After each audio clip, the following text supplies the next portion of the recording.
Hello chess friends and welcome to another game analysis.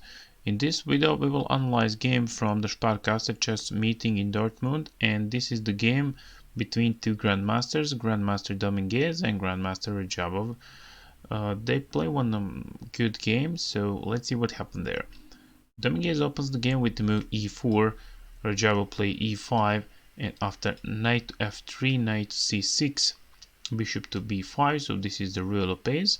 Radjabov play knight to f6, after that d3. This is not a very sharp line, but Dominguez like to play that, and after that Radjabov play d6. We have short castle, bishop goes to d7, and then rook to e1, g6 for black, so he wants to move bishop on g7.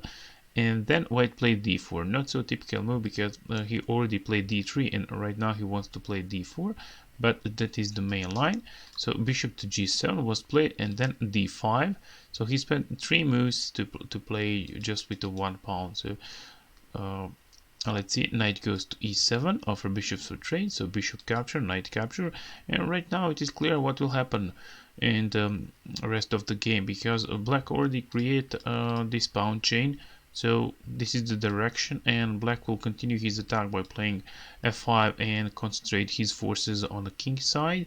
But on the other side we can see that the white is playing with the pawns on the squares e4 and the d5, so he will try to do something on the queen side with the moves like c4, b4, and then preparing for c5.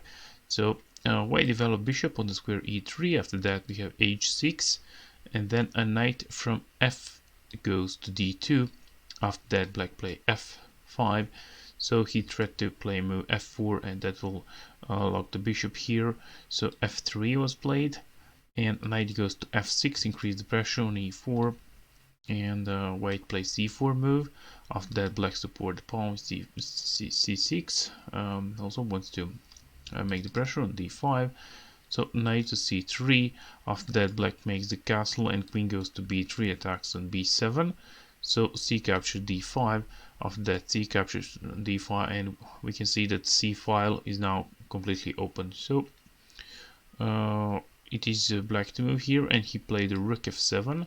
So this is one prophylactic move. In the future he wants to make a double rooks, for example, like this way, or he can transpose this rook from f7 on c7 if he wants to do something using the c file. So right now Dominguez put the rook on c file, and with the rook ac1. After that f capture to e4. It is time to open f file, but white capture with the knight, and then knight to f5 attacks the bishop here, so bishop needs to go back, and then a knight capture on e4, and we have knight capture on e4. Very good knight here on square e4. He's standing on the light square, and both of them are playing with the dark color bishops, so this knight on e4 cannot be attacked from the opponent's bishop, which is currently on g7 square. So king goes to h8. After that rook to c4. Idea is to make a double rooks and also support the square c4, and black cannot transpose his knight on that square, so queen goes to d7. After that we have move a4, and then knight goes to d4 right now, so queen is under attack. Queen goes to b4, and then rook goes to square d8. White moves the queen here on a5 and attacks the pawn, so black push pawn on b6, attacks the queen, and also protects the pawn on a7 from the queen.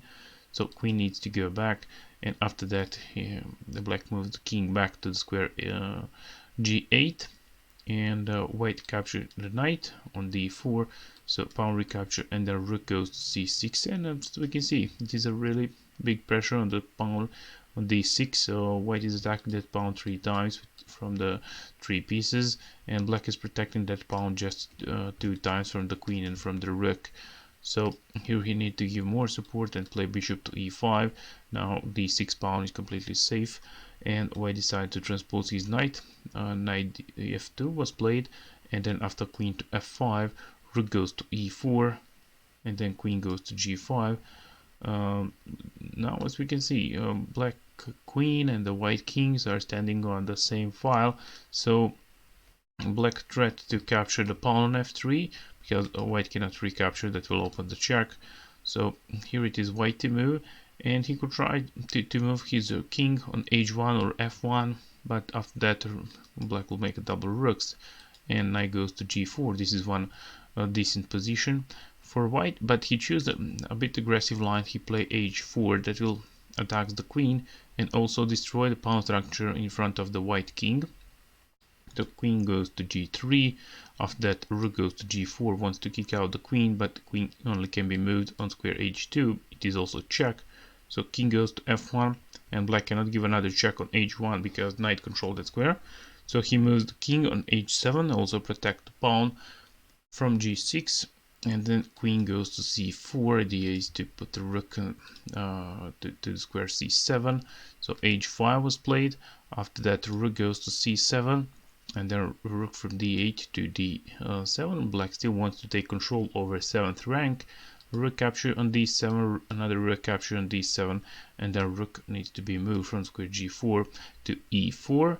Rook goes to f7, and white play move b3, put the pawn on the light square. It is always a good idea when your opponent is playing with the dark color bishop. So king to g7 was played, and after that queen goes to c8. So rook attacks the queen, and then queen gives a check on d7.